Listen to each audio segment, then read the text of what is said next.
What's up, everyone? DKRACK here.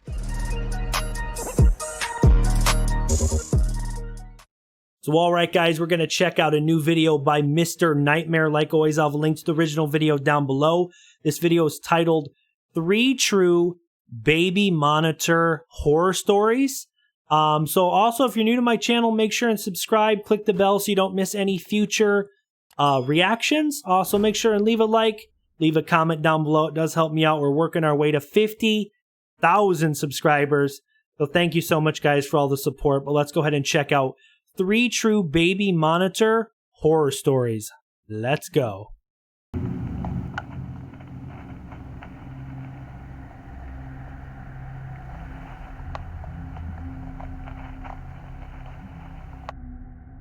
What's wrong with the baby's eyes? Yo. What you're about to hear is the scariest thing I'd ever experienced. My sister and her husband were going away to Hawaii for a week. So since I'm the second oldest, she asked me to watch my 2-year-old nephew Sean for the duration. 2 was a tricky age for me because Sean was still in diapers at the time, and changing diapers was the last thing I'd ever want to be doing. Still, family is family. Part of life. I had to return a favor Part of to life, them bro. anyway. I was sleeping in the guest bedroom upstairs for the duration, and by the 3rd day I had everything down to a rhythm. Wake up, feed him, do my work in the living room while supervising him as he played, feeding him again, then putting him to bed. My sister has a high-tech baby monitor that connects to a touchscreen tablet. It records sound and video from above Sean's crib and feeds it to the tablet. I would keep that by my side so while you he can always slept, check no matter on him. where I was. The living room, the bedroom, anywhere. Midday most of the time he'd get sleepy and I'd bring him to his crib to take a nap. By like the 4th day, Sean was taking a nap, so I was in the backyard sitting at my sister's outdoor bar on my laptop. I had the baby monitor placed on the bar, so I was able to easily hear Sean start to laugh at something. I checked the tablet and I saw him standing in his crib, so I guessed it was time to take him out. I went up to his room and grabbed him to bring him outside in the yard with me, where he drove around in his little electric toy car. For basically the rest of the day, I just watched Sean play with his toys while I would either be doing work on my laptop or just watching something on TV. Shortly after dinner time, I changed him one last time and put him into his crib. An hour or so passed, and there really wasn't much else for me to do. I wasn't interested in anything playing on TV. What's gonna happen? I went Oh upstairs no. to the guest bedroom to put an end to the night. Laying in bed in the dark, the room suddenly lit up from the tablet on the bedside table. I heard Sean laughing again. The tablet would light up if any significant amount of motion or sound was detected. What the heck is he laughing I was at? comfortable in my position. I didn't really want to move. But when the screen suddenly went dark, yet I could still hear Sean's laughs, I got confused. I picked up the tablet, and all I saw was black. Yet, in a way, it seemed as though the screen was still on. I heard Sean say the word "yeah" as he continued laughing. Yeah. Something wasn't right. Who's I he set the talking tablet down to, and bro? began walking to Sean's room, calling his name as I was on my way. I got to his room, and he was standing in his crib. I asked him why he was awake and who he was talking to. He then tried reaching for something atop the crib, but his short arms couldn't reach it. It seemed he was going for the camera for the baby monitor. So I pointed at it and said, "Camera?" And he replied, "Yeah." I picked him up to give him a little lift to see what he was trying to do with the camera. And as I lifted him, he used his little thumb to cover the camera lens. My heart sank as I put the pieces together. The reason the tablet went dark was because it was being covered by someone. But I knew it wasn't Sean based on the fact that he couldn't reach it. He can't reach it. Yeah. Sean, What? is someone in No. here? I asked him. And in response, he pointed to the closet. I picked him up and ran outside to the neighbor's house, pounding on the door, screaming for help. An elderly woman answered, and she let me call the police with her phone.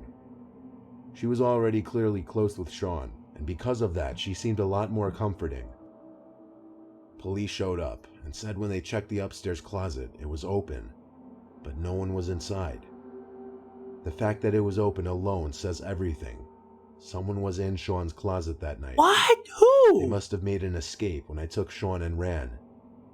The officers told me to stay at someone else's place for the night, and the elderly woman next door allowed us to sleep there. That's creepy. The next few nights after that, I watched Sean at my apartment.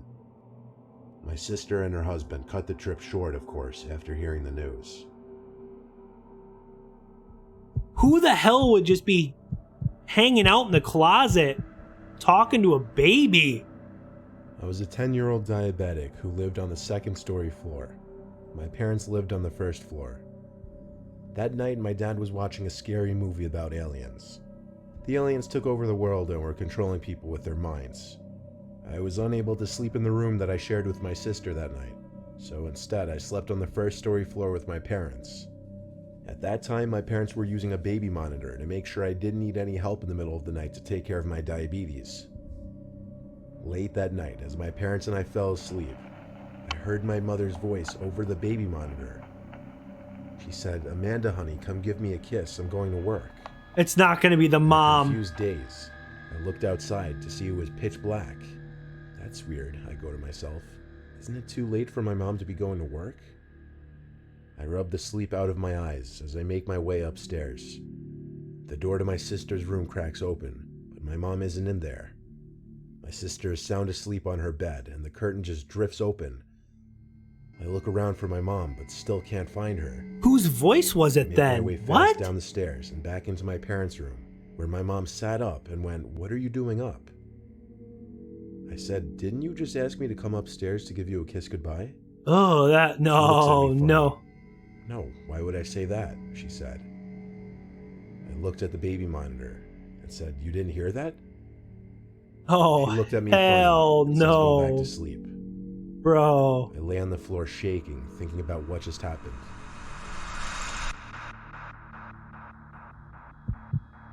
Hell no.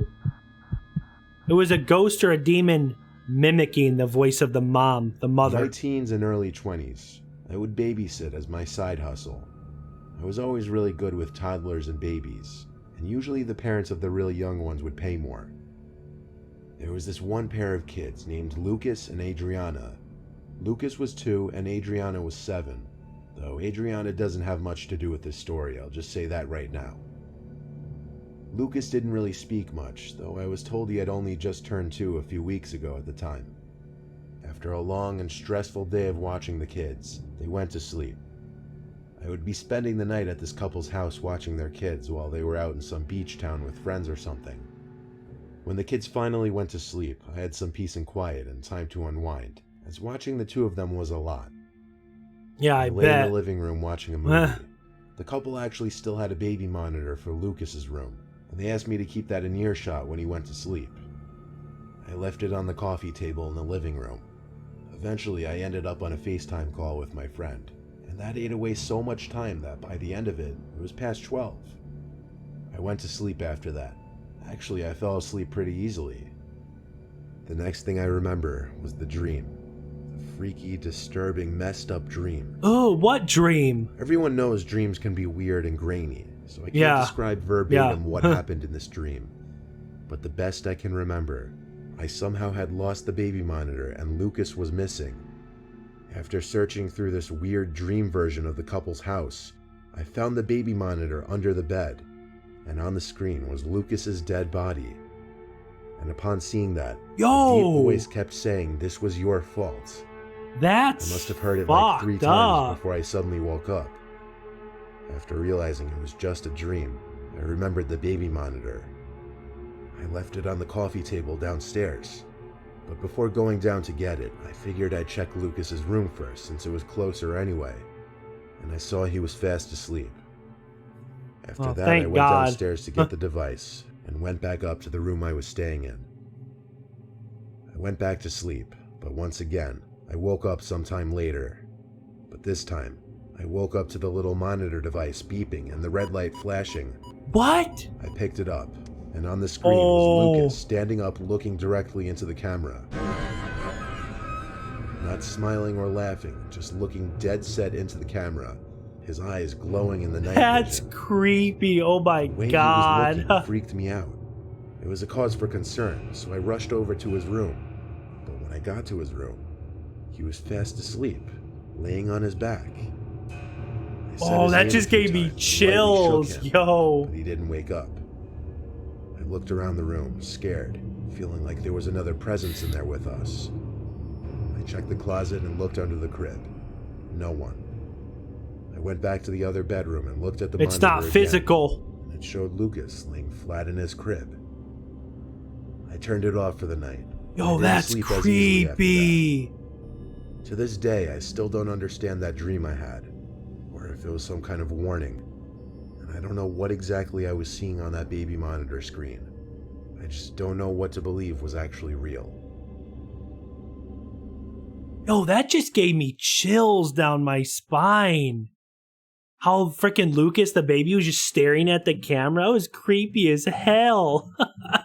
Well, I hope you guys enjoyed this reaction. 3 true baby monitor horror stories. If you did and you're not yet subscribed, please make sure and subscribe. We're working up to 50,000 subscribers. Click the bell, leave a like, drop a comment down below if you have any other videos you want me to check out. Thanks for watching, guys, and until next time, peace.